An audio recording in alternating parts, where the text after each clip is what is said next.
अभिमन्यु यादव लिख रहे हैं बलिया से, क्या लिख रहे हैं आइए पढ़ते हैं। विहान लिख रहे हैं गुरुजी हमें भी अपना असिस्टेंट बना लीजिए। अरे भैया हम चाह रहे हैं कि आपको कलेक्टर बनाएं और आप जो है वो असिस्टेंट बनने की बात कर रहे हैं, क्या बात है। सर घर वाले दिन भर काम करवाते हैं, टाइम नहीं मिलता, क्या करें। अभिमन्यु यादव जी बलिया से लिख रहे हैं।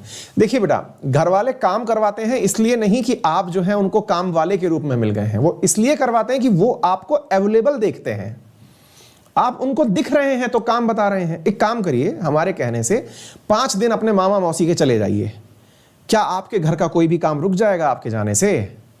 नहीं रुकता। मुसीबत पता है क्या है, हम ये बचपन में हमारी बहुत बड़ी परेशानी है ये। अरे कुछ कमेंट बॉक्स में सकारात्मक बातें भी लिखिए ताकि हमें पता तो चले कि आप समझ भी पा रहे हैं हमारी चीजों से कि नहीं।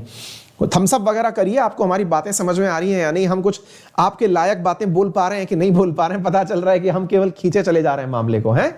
ठीक है, तो उम्मीद है कि आपको ये सब बातें समझ में आ रही है। और हाँ, हमारे पास अगर आप ऑफलाइन पढ़ना चाहते हैं तो हमारी क्लासेस चालू हैं, ऑफलाइन की भी। सिविल टाइम्स के नाम से मेरी कोचिंग चलती है, ऑफलाइन अलवर में चलती है। जो है आप चाहें तो आप यहां पर भी आ सकते हैं। पता नहीं, हाँ तो मैं क्या बता रहा था, हाँ समझ में आ रही है ना सारी जानकारियां, ठीक है। तो आप सबसे एक अनुरोध है कि एक बार आप अपने हिसाब से ट्राई करिए और मुझे बताइए। एक बहुत ही बड़ी चीज हम आपसे पूछ रहे हैं और शायद आप भी इस बात को समझ पाएं। क्या कई बार आपने देखा होगा कि आपके घर वाले जब आप घर पर रहते हैं ना, तो होता क्या है कि आपके घर वाले आपको कोई ना कोई काम जरूर बताते हैं, है ना, कि बेटा जाना जरा उसको पानी पिला दे, वो गेस्ट आ गया, या फिर कोई काम और बता दिया कि भाई ये काम कर दीजिए, है ना, कोई और काम बता दिया। तो ये जो घर वाले हमको काम बताते हैं, इसके पीछे एक बहुत बड़ा लॉजिक है। क्या लॉजिक है वो हम आपको बताते हैं। भाई ये मेरी ऑफलाइन कोचिंग का नंबर है, अगर आप में से कोई भी विद्यार्थी यहाँ पर अपने 5 सब्जेक्ट तैयार कराना चाहता है तो आ सकता है। यहाँ पे मेरे बहुत ही शानदार टीचर्स मिलकर के मेरे गाइडेंस में इस काम को चला रहे हैं। आप अगर आना चाहें तो आप यहाँ पर आ सकते हैं, ठीक है। चलिए, तो मैं क्या कहना चाह रहा हूँ, तो हमारे घर वाले कि यार देख वो गेस्ट आ गया, बेटा जाना जरा पानी पिला देना।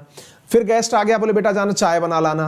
कोई आया तो बोले जा फलाने सिंह को ये बोल के आ जा। हमको लगता है यार घर वालों ने, है ना, बच्चा नहीं पैदा किया, हमको सहायक के रूप में रख रखा है। एनी टाइम हमें कोई ना कोई काम बताते रहते हैं, वहां चले जाओ, ये कर लो, यूं कर लो।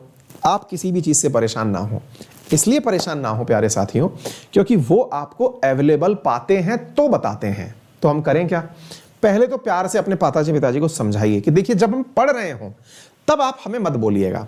अगर हम आपको खाली दिख रहे हैं तो आप हमें काम बताइए। भाई ये मेरे कहने से प्रयोग करके देख लो, आपको इसका बहुत ही सकारात्मक परिणाम प्राप्त होगा। क्या बोल रहा हूं, सबसे पहला काम कि भाई मैं अगर पढ़ रहा हूं तो आप मुझे कोई काम मत बताना। अगर मैं आपको खाली दिखूं तो मुझे काम बता देना। यदि आप ये बात कहने में कामयाब हो गए तो मेरी आप गारंटी ले लीजिए कि आपके पिताजी आपको खाली देखने के बाद कोई भी काम कहेंगे, उससे पहले नहीं कहेंगे। फिर आप पूछेंगे कि सर अगर ऐसा है तो क्या मैं काम से बच जाऊंगा? निश्चित ही बच जाएंगे। विद्यार्थी जीवन में सबके साथ होता है, ये मेरे साथ भी होता था। घर वालों को लगता था कि पढ़ाई के नाम पर तो केवल टाइम पास कर रहा है, उसको बोल दो कि भाई जाए वो पानी पिला दे फलाने सिंह को। आप चिल्लाएंगे कि साहब हमको पानी पढ़ लेने दो।